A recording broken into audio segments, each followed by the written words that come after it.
Alright, good day everyone. Welcome to Chapter 22. Getting towards the end of all things here this school year.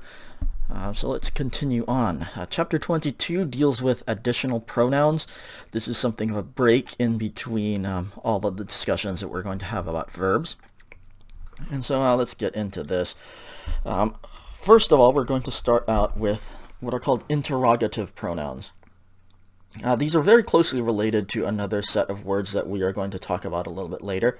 But interrogative pronouns, as you can see here, interrogative suggests a question. And so these are the pronouns that you use to introduce a question. In English, they are translated typically something like who, what, or whom. Now, normally during this year, we have said that accents are not super important and you don't have to worry about them. This is one of the exceptions. All right, you'll really want to learn this next form chart with the accents because, as you will see a little bit later on, they are one of the things that makes a real difference between this class of words and another class of words. Namely, the interrogative pronouns always have accents, so memorize these when you are learning the forms. All right, so let's take a look at these. As you can see here, the masculine and feminine forms of these are the same, so you do not have to learn a separate feminine form, which is nice. Your singular forms, these are going to follow the third declension noun form. So nominative singular of the masculine and feminine is tis. And take note of the accent over the iota. Okay, for the entire chart here, there's going to be an accent over that first iota, and again, that becomes very important. So you have tis, then the genitive singular, where you have the stem change, becomes tinas. Then everything else is based on that genitive singular form. All right, so genitive singular tinas, dative singular tini, and accusative singular tina. Then the plurals, again based off of the genitive singular, tines, tinon, tisin, with that movable nu, and then tinas. Moving on from the masculine feminine, now we'll go to the neuter forms. These are still the interrogative pronouns, and for these ones you have t for your nominative and accusative singular. As you can see there, with all neuters, the nominative and accusative forms are the same. Then the genitive and dative are going to be the same as the forms that you learned before, tinas and tini. Then the plurals, tina, nominative and accusative, also tina. And then the genitive and dative are the same as the masculine feminine, okay, tinon and tisi. Again, a reminder of those accents on over the iota. All right, so those are the forms of the interrogative pronouns. You can have another look at those or look in your textbook. That chart is on page 169 of your textbook.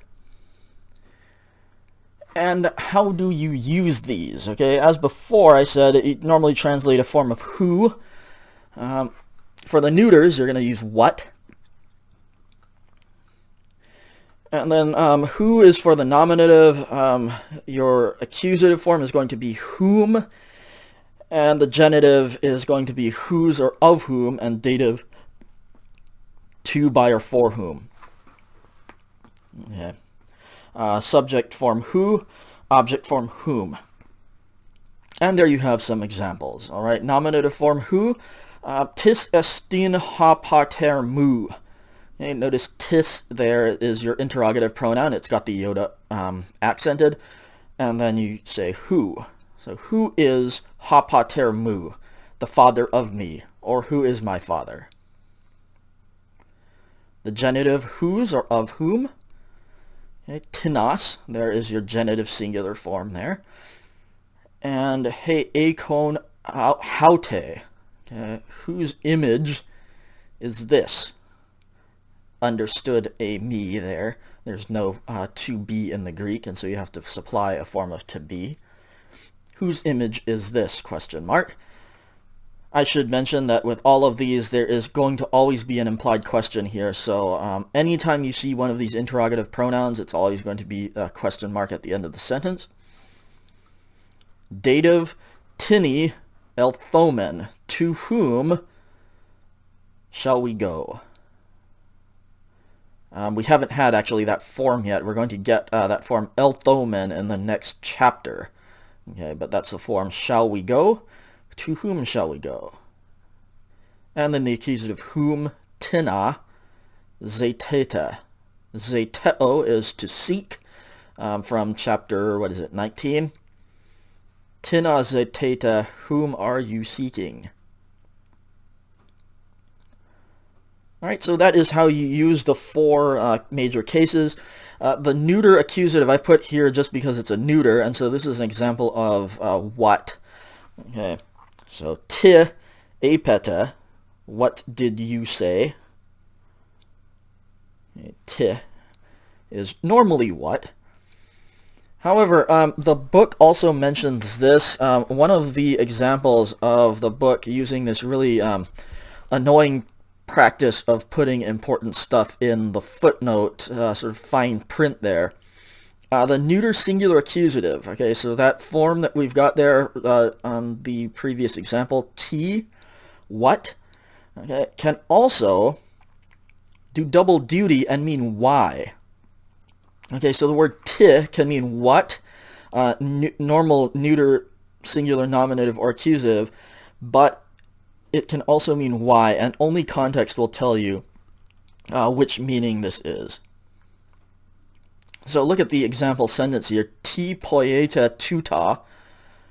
Normally it would be what, but what are you doing this doesn't really work.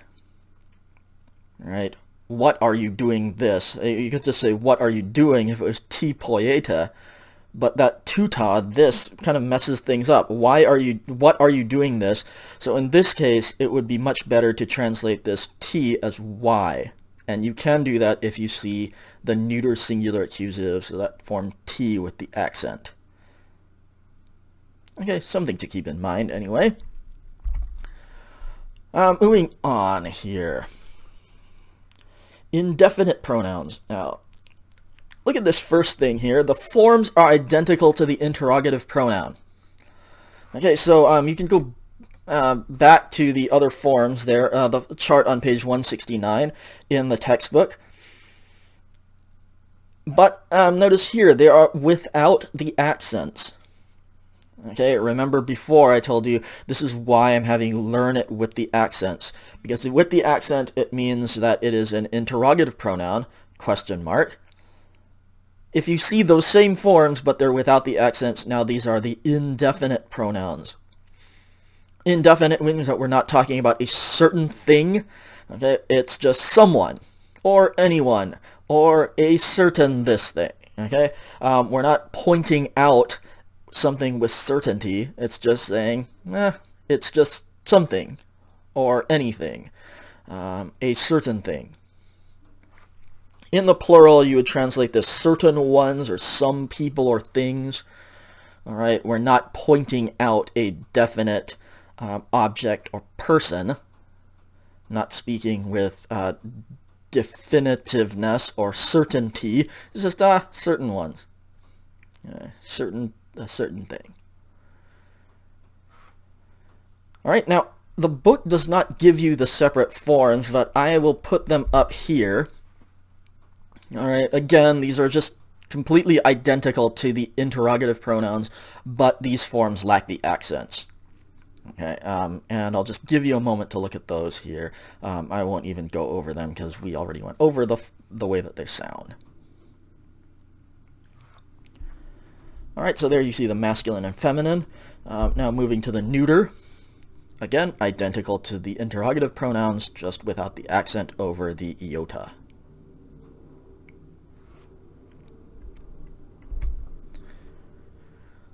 Moving on from the indefinite pronoun now to the relative pronoun. This is probably the thing that will take the most time in terms of study this chapter. Relative pronouns are a special group of pronouns that introduce something called a relative clause. And the way you can think of a relative clause is it's going to be an entire clause, an entire basically sentence. You're going to have a subject of this clause along with a verb, and this entire clause is going to describe something, or I've put here, it gives you more information about a noun or a pronoun. Okay? The entire clause is going to function like an adjective. I've taken some of these from page 171, some of these examples. All right, and so let's look at these. First one here, the Spirit who gives life has been given. The relative pronoun in this sentence is who, and I've underlined the entire relative clause. All right, notice you can take that entire underlined part out and just say the Spirit has been given. That's your main sentence.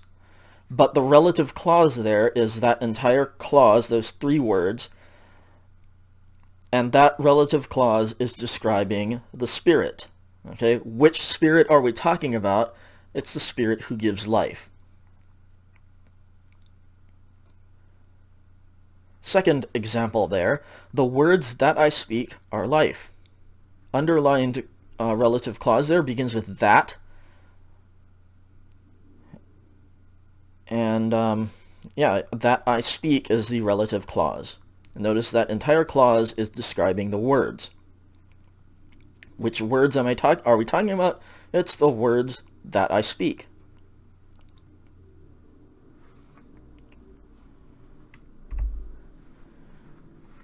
Okay, forms of relative pronouns. The way that you can think of these are actually really simple in terms of forms.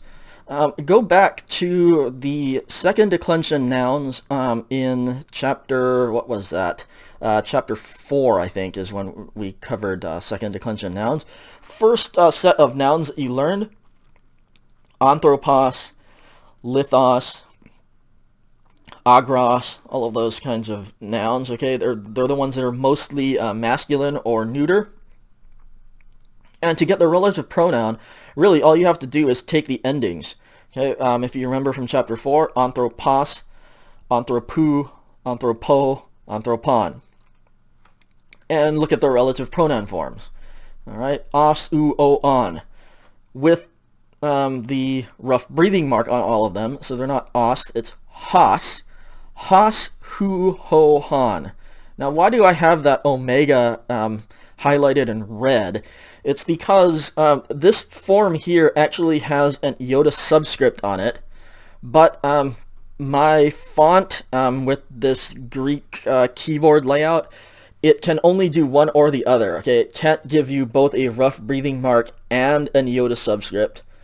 And I've put it in red just to kind of remind myself to tell you that should have an iota subscript underneath that omega in the dative singular. Okay, so it's pronounced ho. It doesn't change the way that you pronounce it, but it does have that subscript on there.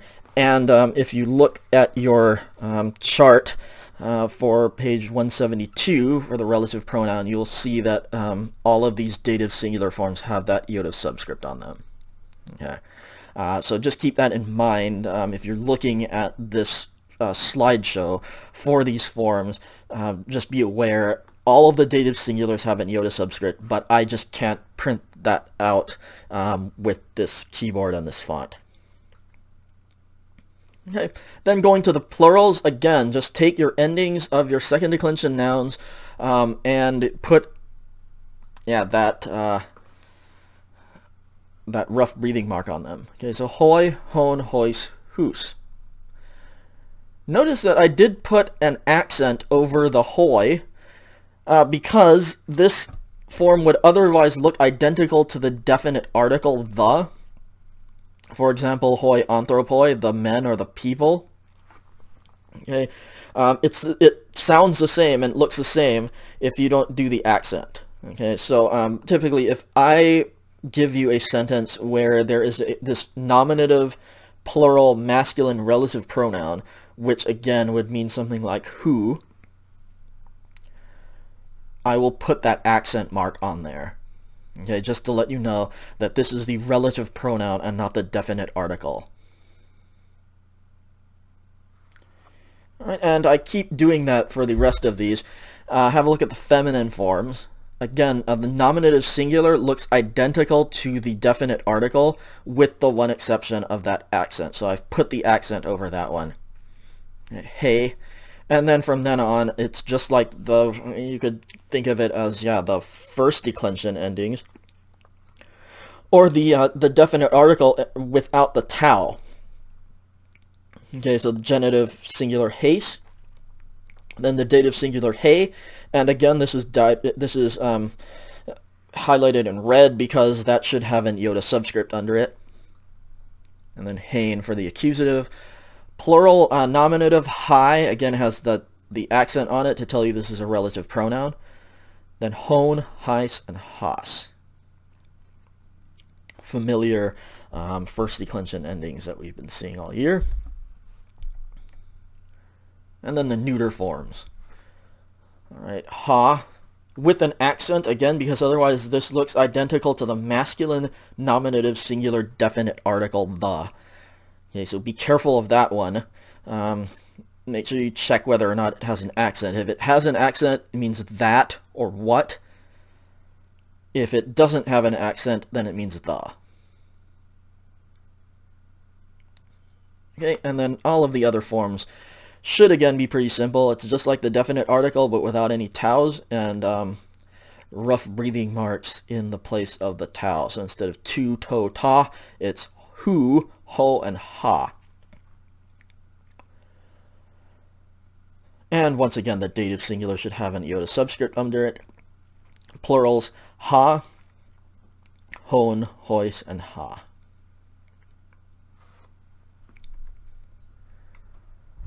All right, any questions about those relative pronouns or their forms, you can go back in this presentation.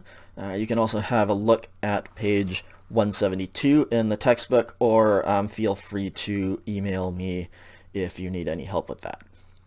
Translating the relative pronoun. Okay, the relative pronoun will always refer back to another noun or pronoun in the sentence. And whatever word that the relative pronoun refers to or replaces is called the antecedent. Just like before, pronouns stand in for a noun, for a thing, and whatever thing that the pronoun is replacing is called the antecedent. When you are using the relative pronoun, or rather when you're translating the relative pronoun must agree with its antecedent in gender and number, but the case will probably be different. Okay, the case of the relative pronoun is determined by its role in the relative clause. So the relative pronoun usually will not call back to its antecedent in terms of its case. The case of the relative pronoun is determined by how it is being used in this relative clause. Now, what on earth does this mean? Let's look at some of these examples, and hopefully this will become obvious. Okay, look at this sentence here. Ha anthropos, has eide ton kurion estin apostolos. All right, it's a simple sentence by itself. If you take out the relative pronoun, it means the person is an apostle. Simple enough, right? Well, when we put the relative pronoun in to tell you something more about the person, that becomes a little more complicated. Okay, I have again underlined the relative pronoun. The relative pronoun is has, and it refers back to anthropos. Okay, anthropos is in this case the antecedent, the word that the relative pronoun refers to or replaces. And notice how this is being used, all right? In the relative clause is who saw the Lord. Who is the subject of saw. Okay, because of that, has is nominative. This is one of those cases where the relative pronoun matches the antecedent in its case. Okay, because the antecedent is being used as the subject, the person is an apostle, therefore ha anthropos is nominative. But within that relative clause, the relative pronoun is also being used as a subject. Okay, there's two verbs here. The main verb, estin, is, and then the relative clause verb, ede, which means saw. Okay, he, she, or it saw. In the relative clause, the relative pronoun is being used as the subject of that verb, he, she, or it saw. Okay, instead of that, we're saying who saw. And then who saw? The Lord. The Lord is accusative because, again, it's the object of that verb ede. Okay, so I've put here who is the relative pronoun, and the antecedent is the person. And notice the relative pronoun RP is nominative because it is the subject of that relative clause. So sometimes when you're translating this, it might be helpful to sort of like bracket out that relative clause so that you can kind of see what, how that relative pronoun is being used, and that relative clause is going to basically be like its own self-contained sentence, but that entire clause is referring back to the antecedent, which in this case is anthropos. Look at the second sentence here. Ha anthropos han edamen estin apostolos. I've kept most of this the same, just tweaked the relative clause a little bit so you can see how that changes. All right, the main sentence is still ha anthropos estin apostolos. The person is an apostle. But note in this case, I have changed the relative clause. Now the relative pronoun is han, okay, whom we saw. In this case, the relative clause, han edamen. Edamen is the verb, but it is, of course, also the subject. Okay, this is a first-person plural verb. There is no other subject of that verb stated. So get the first-person plural, we saw. And then the han is the object of that. We saw, whom basically is a relative clause, whom we saw. And so whom is your relative pronoun. The antecedent, again, is the person. Therefore, notice it has to be masculine and it has to be singular. In this case, the relative pronoun does not agree with its antecedent. The antecedent is ha anthropos. It is still the subject of the sentence. The person is an apostle. Han still refers back to that, but now in that relative clause, han is now the object. It is telling you what we saw. All right, and that entire relative clause is still referring back to the person. Which person are we talking about? We're talking about the person whom we saw.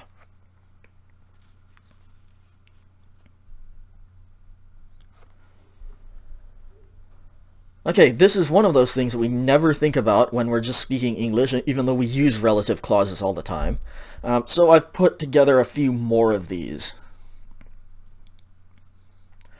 First example there. Hutas estin ha huios mu ha agapetas en ho eudokesa.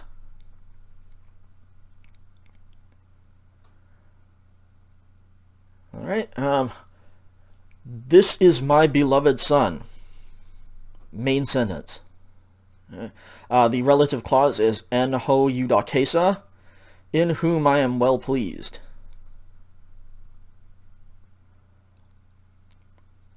The relative pronoun in this case is ho, en ho, and put a little Yoda subscript there in your mind. This is referring back to ha huios, the in whom, referring back to my son. And the relative pronoun is dative because it is the object of the preposition en. Okay, en always takes the dative case. So if you're saying in whom, it's always going to be en ho, or en he if the thing is feminine.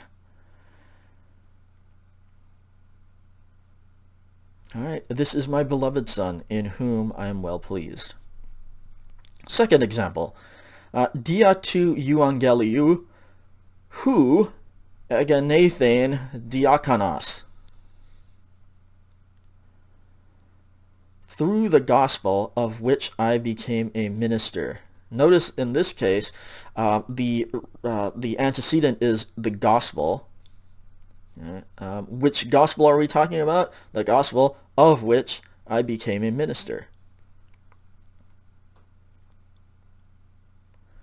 The antecedent is actually in a prepositional phrase here. Okay, so the antecedent does not always have to be nominative. It can be in any case. It's just the relative pronoun is just referring back to that. Okay, the antecedent is the gospel. The relative pronoun who is genitive because it is a possessive. Okay, it's telling you, of which I became a minister.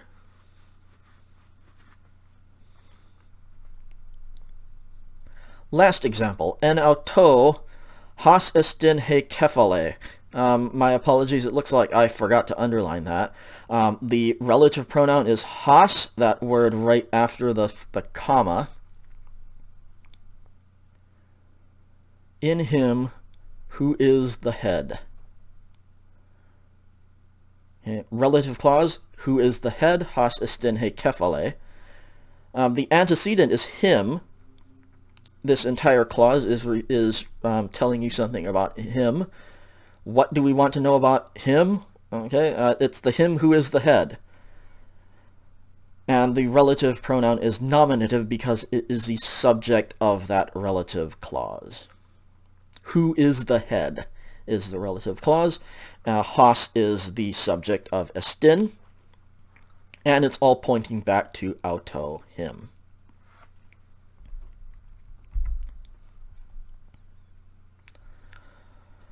All right, the rest of this chapter, as I've put here, you don't need to take too much time learning the forms. I've taken the liberty to write out some of these forms in like chart form because for whatever reason, I don't know, maybe the author just figured I'm getting to the end of my book and I'm just going to kind of throw these forms out willy-nilly to you all. Yeah, just learn these next few forms as vocabulary. If you need to refer to them, you can refer back to this. But yeah, pretty much these next few words, just learn them as like vocabulary words. Okay. The forms are not difficult at all, but I've put them here in form chart because we've been doing it, and I don't see any reason not to. So the next few pronouns, some things to keep in mind with these. Indefinite relative pronouns. This is found on page 173. And I've put here, this is exactly what is written on the box. Indefinite relative pronoun. It's a combination of the relative pronoun that you've learned just previous to this, and also the indefinite pronoun that we talked about a while ago. These are translated exactly like relative pronouns. Translate who or what. They only occur in the nominative case. So a nice thing, you don't have to worry about the entire form chart. This is only nominative case, and it has gender and number. It's going to have masculine, feminine, neuter, gender, and then singular, plural, number. But there's the chart there, okay? All of these are nominative forms again. There's no genitive, dative, accusative. And, yeah, have a look at these forms here. It's literally just the relative pronoun. Notice that masculine singular form there. Has is the relative pronoun form. And then you just kind of squish it together with the indefinite pronoun tis. So you got hostis. Then the feminine form of your relative pronoun is he, an eta with a rough breathing mark. And then the indefinite pronoun again is tis, so it's hetis. Then the neuter singular, ha, relative pronoun. In the case of the neuter, the indefinite pronoun is t, tau iota, with no accent. And so you get hati. Be careful of this one. The accent becomes really important on this one because if you remember, there is another word, hati, omicron with a rough breathing mark, and then tau iota. And that is kind of one of these conjunctions. It means that or because. Okay, so that is without an accent.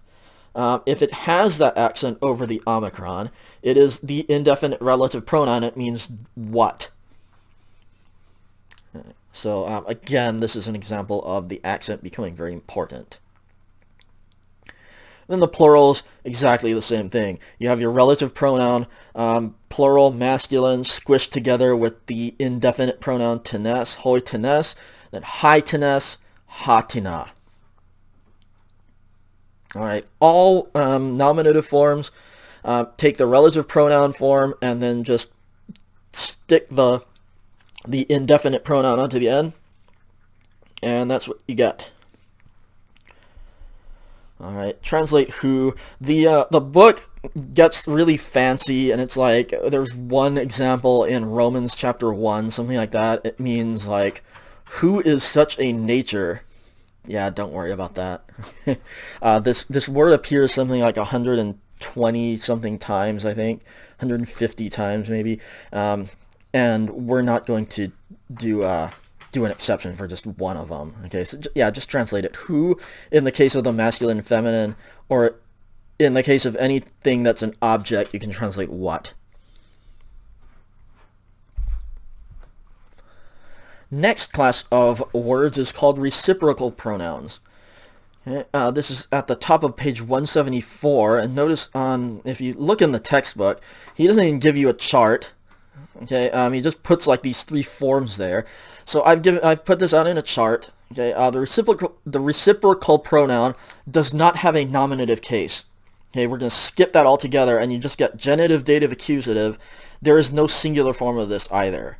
Okay, so it's just genitive, dative, accusative plurals, and they're formed exactly like you would think.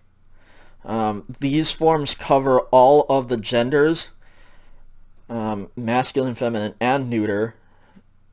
Ale alone is the genitive, and just dative and accusative are exactly what you would expect. Ale lois and ale lus.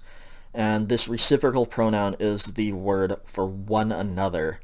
Genitive, of one another. Dative, to, by, or for one another. And accusative, one another. This is the form that you would use if... I don't know exactly if this is how Jesus says this in John. There's a few ways that you can do this, but when Jesus says, this is my commandment, that you should love one another, that one another is allelus. Okay, so real simple, right? Only plurals and only three forms. And that takes, this takes the case for all of the genders, whatever. Okay, if you have a set of like 20 women altogether, and you want to say, yeah, be good to one another. Yeah, it's the same form as for the masculine or the neuter.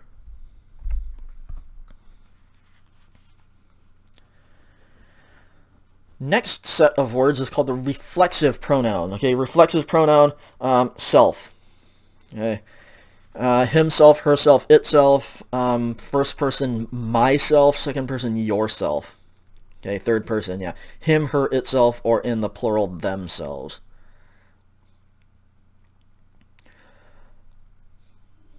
This book, annoyingly, does not cover all of the forms. It just kind of gives you this kind of series of things. And yeah, it doesn't give you a chart or anything. So these are common enough, and you're going to see them even in the exercises, translation exercises. I thought that it would be good to at least give you the full form chart here. All right, so the first person, singular, emautu is the kind of dictionary form. Emautu, emauto, emauton. Not difficult in terms of forms. There is no nominative for these. You don't say, I self.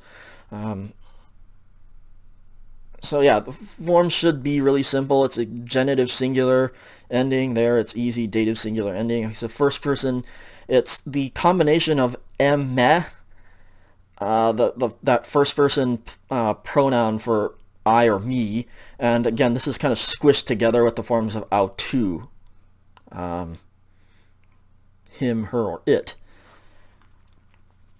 Then the second person, you have the form se, the personal pronoun you, and again, that's kind of jammed together with the pronoun auto.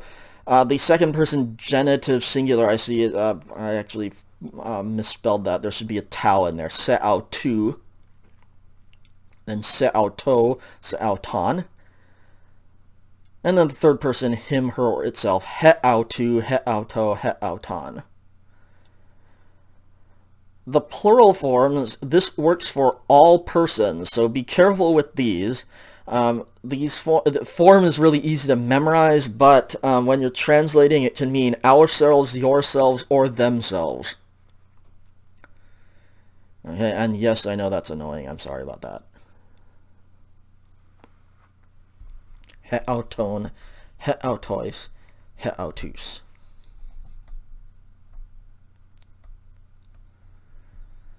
All right, I believe that is the end of these slides. Yeah, okay. So, yeah, the rest of these, just learn these as vocabulary, okay? And there's not too much vocab, and, yeah, this chapter, there's not a whole lot to it. Consider this sort of a break before we get to the last 3 chapters. And I did take a look at the calendar, and we will have enough time to get through all of this.